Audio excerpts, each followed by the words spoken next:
You have to.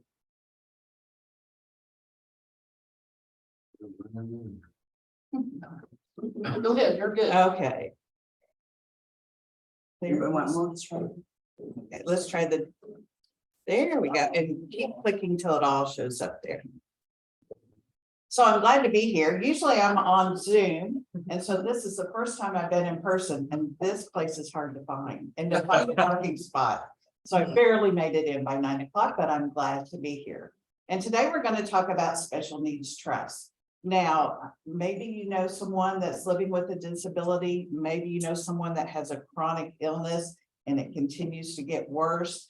Those are people that you want to think about as I give this presentation that may need a special needs trust. So today we're going to talk about the definitions of what a special needs trust is.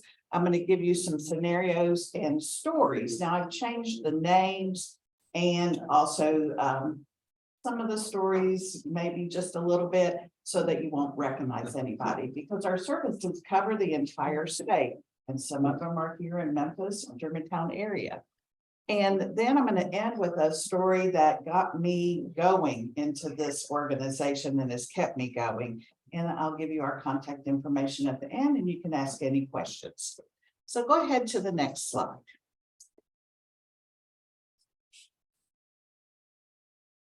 It takes a minute.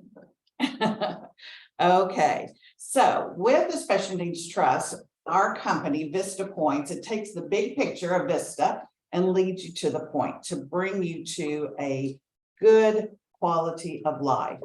How we do that is through special needs trusts.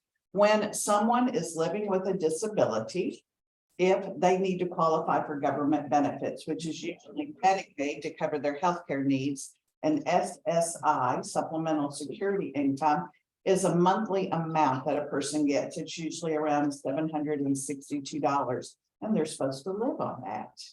If they have any assets over $2,000, they're not going to qualify for government benefits. So by federal law, since 1993, if they put their money in a special needs trust, then it's exempt from being counted as their assets, and they can qualify for those government benefits that they need. Then the money in the trust that our company manages is used to pay for items and services that the government benefits don't cover. There's two things that are not covered. That's food and housing, but there's obvious exemptions to that and ways to work around it. So let's go to the next slide. So there are three different types of trusts. The first one is called a first party or self-settled special needs trust. This for someone that is 64 or under, and it's their own personal assets. So many times this comes from a lawsuit settlement, an inheritance that can go in there, winnings from the lottery, alimony, and just their personal savings. With a first party trust, there is a Medicaid payback. So when the money is put in the trust and not all of it is used, and the beneficiary, and that's the person living with a disability, when that beneficiary passes, there is a form that we have to fill out called a claim for state recovery. And that's when TennCare asks for money back for all the expenses that have been paid. And that's what usually happens to that money. Every once in a while, though, the state will send a letter and say, we don't want any money back, or you paid everything that you need to, and there's some remaining money.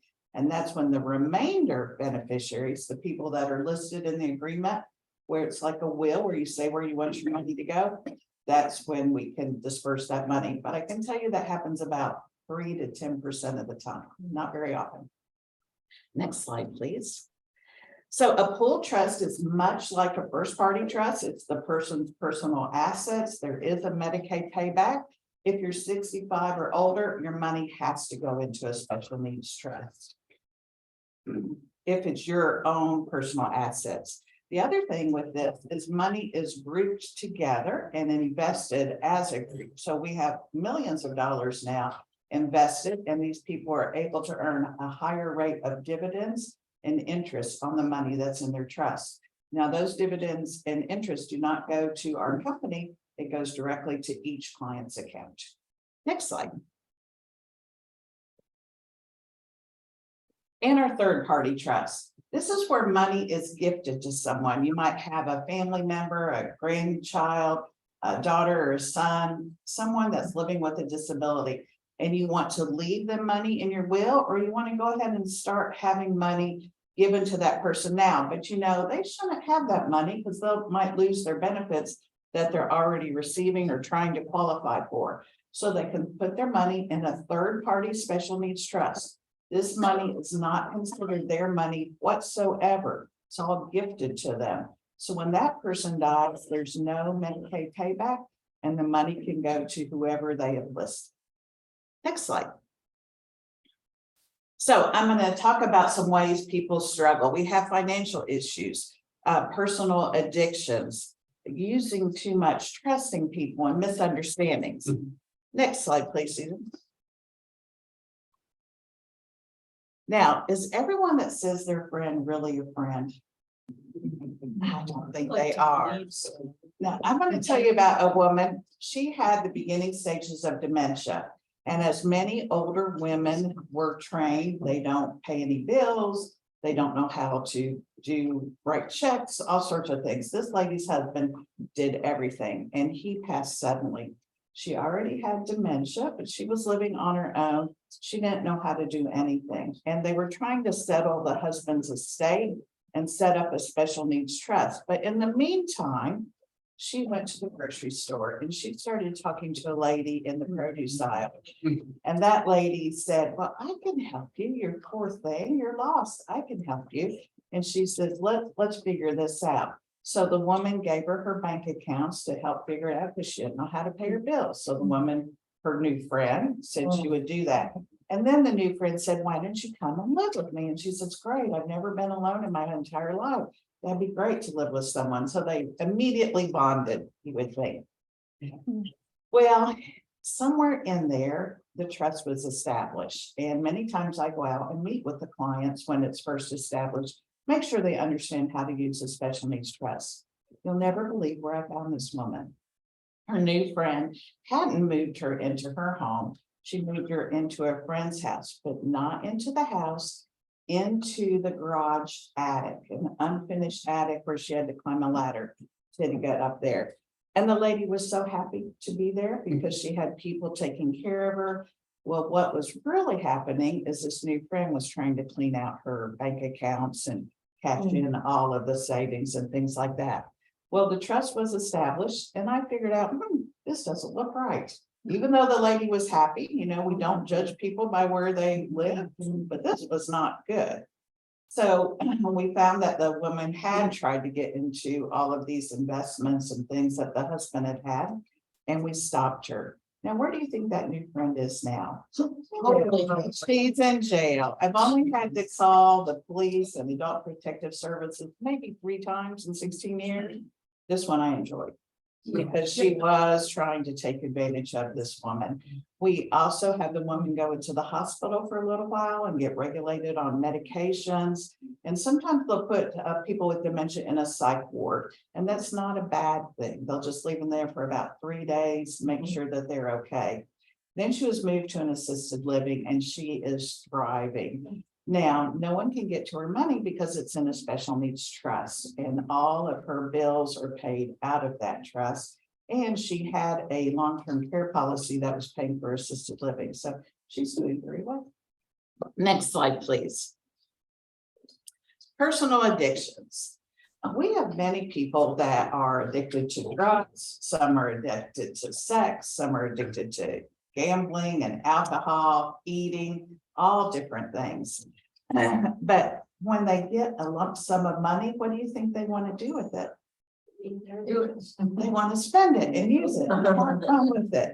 So many times we have family members call and say, my brother Joe is about to receive a lawsuit settlement from an accident. He's going to get $300,000. And if we give it to him, it's going to be gone just like that. What can we do?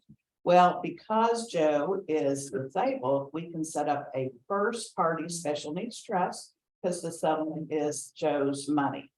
Then we pick someone as an advocate, which is usually a relative or a friend, someone that's close to Joe. Many times the brothers and sisters don't want anything to do with Joe. They've lived through Joe's problems for years. And so they'll pick someone else to serve as that advocate. That advocate helps Joe to make wise decisions and live a good quality of life. And when they need something, they'll call the office or they send in a form called a distribution request and ask for things. So the money is protected in a first party trust. We have an advocate helping Joe. The sisters and brothers don't have to make those decisions, and people start getting along a lot better. Now, what do you think the first thing is that almost everybody asks for when their special needs trust is established? You think it's a car? Any idea? I know. Okay. It's a car. It's a big screen television. It is. They asked for a 60-inch flat screen TV. Now, to me, it's amusing. And if they're in a nursing home, they can't have one. Usually a nursing home will allow a 32-inch flat screen TV. We have one gentleman that was an artist, a very famous artist, and he was going blind, and the facility where he's at, let him put up a 72-inch flat screen TV just so he could see, and he has his art hanging all over his room. Okay, next slide. We have people that give too much too. We had a young man, and I'll tell you his background. When he was born and his mother found out that he had special needs, she put him in a basket and set it on the neighbor's porch. Never to return. So the woman took guardianship over the boy, and he grew. And when I met him, he was about 30 years old, 6'5", operated on about a 12 or 13-year-old level. And he lived in an apartment. His guardian, which he called mom, wanted him to be on his own, but he really just couldn't manage. And the attorney that was handling a trust that he already had was just giving him cash and letting him spend it. The number one thing you cannot do with a special needs trust is give someone cash. You have to pay for the items or services they have. So this woman knew that this attorney was not handling things correctly. So she said, can you take this over? And that's when we became a successor trustee. So I went and met the young man, and she said he needs help right away. Well, all of the people in the apartment complex helped him, but they did it for a price. So he might give them his food stamp card in change for driving somewhere, going to a movie. If someone came in and said, oh, I love that shirt, he would take it off his back and give them the shirt. If they came in and said, that couch is so nice, he would give them the couch. And that got out in the apartment complex, and they had just cleaned him out. When I went in there, he had a lamp and he had the clothes on his back. Even his cell phone was gone, nothing. His medication, everything was gone. So he was very understanding, and he wanted help, and he didn't like how everything was gone, but he kept saying, these are my friends, these are my friends. So we ended up again having to admit him to the hospital because we had no idea what medication he was on. So they had to figure that out. He was just in there a few days. While that was going on, we hired a case manager to come in and help. So we thought we should move him from that apartment complex. And he said, no, no, no, I want to stay there. And we had to abide by what he wanted. So we did, and we set up at 2 consignment stores for him to go to pick out new furniture, and a shopping trip to Walmart where he could buy things he wanted. He had the best time. He said, I want lamps just like my mom had, and we had found some like it. So when he went in, he was so excited, and he got to purchase things. We went to Walmart. He spent about $300 the first time. He was so happy. And then the case manager taught him how to do things like clean. He knew he had a bottle of shampoo, and he knew it had a bottle of Pine Sol, and he didn't know which one was for which. So they labeled it. They taught him how to use a broom and to mop and to cook and all different things. And he did great. And so every 6 months, we took him on a shopping spree. And on the last one, he says, I want to watch this time. I've learned how to tell time, and I want to watch. And he's just doing fabulously. But what do you think happened to all those friends that he had in the apartment complex? All gone except for one who was a distant cousin, and that cousin really looks out for him, but he's doing great. Next slide. So why do you establish a special needs trust? As you see here, I have 3 Ps. First, it provides for a good quality of life for the beneficiary. It protects those government benefits that the person is applying for or has, and it produces peace of mind for the family, knowing that their loved one's being taken care of. And as a trustee, we safeguard those personal assets. We have a fiduciary responsibility to maintain those funds and to follow the law, and we do professional management. So if someone has a trust, the beneficiary or their advocate, and sometimes it's called attorney in fact, can call every day if they want and get financial statements, copies of things. Everything's considered a legal document. Next slide. So how do people use their trusts? Many of our younger clients take educational classes, and many of our clients with mental illness take all sorts of classes. They take acting classes and all different things, and all that's permitted. Many do alternative therapies such as acupressure, acupuncture, massage. We have a couple that are at Vanderbilt that have very serious illnesses that are rare, and they're in clinical studies, and they use their money for transportation and different things like that. And then non-medical services. So the number one non-medical service is non-medical home health. And we have many, many, many clients that use that, whether it's just to get them up and get them going in the morning or to bathe them. We have a client that I think his trust has been there 1.5 years now. When I met him, he was about 365 pounds. He's 40 years old, and he acts like he's about 14 to 17, a little rebellious sometimes, a little manipulative sometimes, but a big teddy bear. His mom had a trust also, and she died. And when he got to be on his own, he just went wild. He had 2 credit cards, and he went wild, and he wanted the trust to pay for it. And we couldn't do that because what do you think he was doing with that?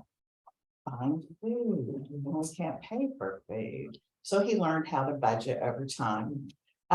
He kept skipping his doctor's appointments. And so I went and visited him when he was up to 500 pounds at Christmas time. And I'm like, what's going on here? And he says, I'm just having a good time. I'm like, you got to slow this down. I said, he wants to go to the zoo. And I said, we want to take you to the zoo, and we want you to do these things and get out and walk. I'm trying, Miss Kemp, I'm trying. So a few, maybe 2 months ago, a month ago, I'd say, I went and saw him again, and he couldn't get up. He couldn't raise himself up. And I said, I just bought you new clothes, 9X. That's the biggest size they make. And I said, do you think you've gained some weight? And he says, it's probably true. And he's just sweet as could be. He ended up in the hospital having heart problems, 704 pounds. So that's over 200 pounds since Christmas. So he is just sweet. He has a round the clock caregiver. He's just wonderful, but he's eating himself to death. Yeah. And so we're trying to get him some psychological counseling to deal with all of, we figure it's depression and also the newfound freedom. So he's a challenging process. Okay, let's see what else.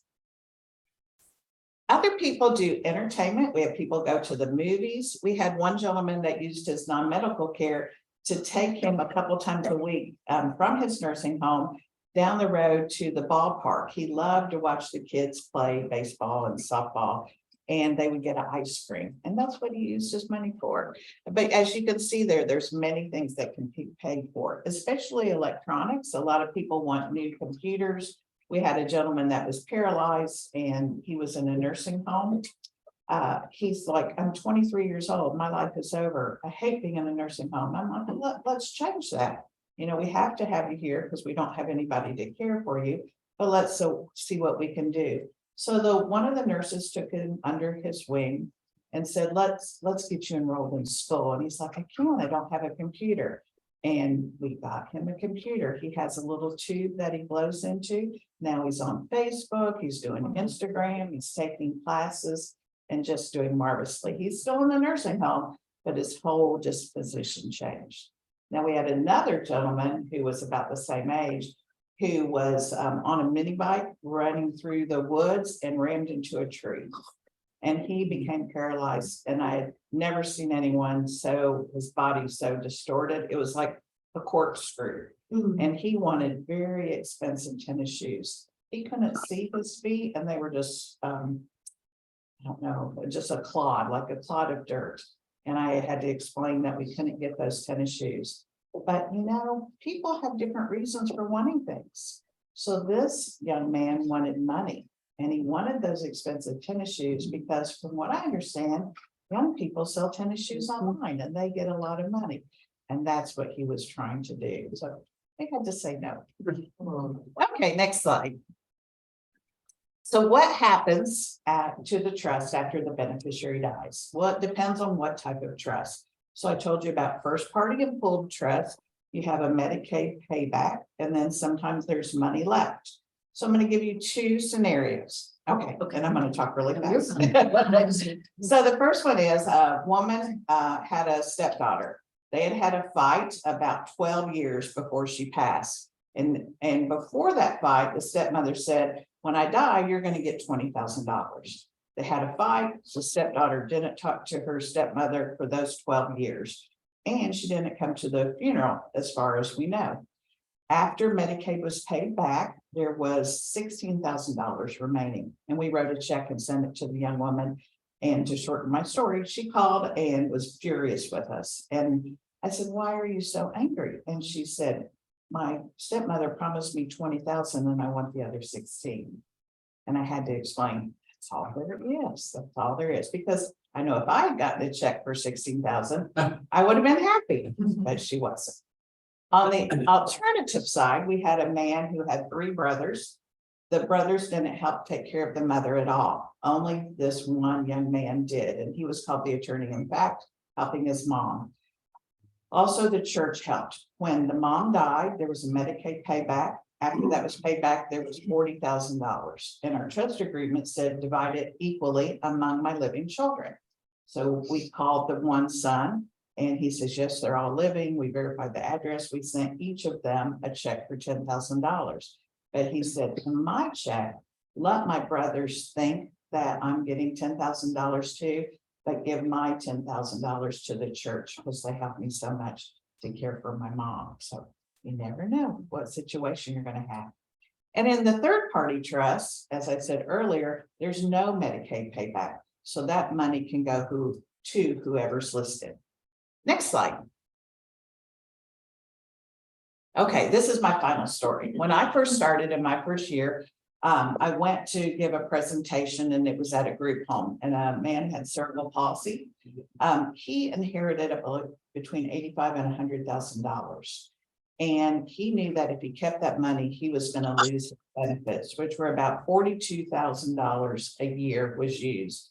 And he said, if I give up my benefits, I'm not going to have anything. I'm going to lose my caregiver, my housing, my therapy, my food, everything. But I'll have that money to live on for like 2 years at the most. Then I'm going to have a waiting period to qualify again.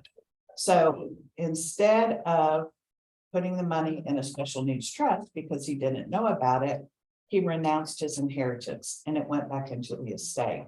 So I'm in there 2 weeks after he did that. And he interrupts my presentation and tells me this story. And he says, are you telling me that I could have kept the money that my grandfather always wanted me to have and had a special needs trust? And I said, that's exactly what I'm telling you. And he says, please keep going out and talking about this because people don't know this until they need to know this. Even if you hear the presentation, it might stick in the back of your head. But as I said, think about this because this really changed this young man's life. Now, I make everything a happy ending. So in my mind, the other grandchildren, even though they got his percentage, gave him the money, but you never know what really happened. Okay, next slide. So when you're looking at setting up a trust, you want to know which type of trust is best for you. So many people call the office and they'll talk with me and I refer them to an attorney. Through our trust company, every trust has to be set up by an attorney, and we use elder law, estate planning attorneys, and family law attorneys.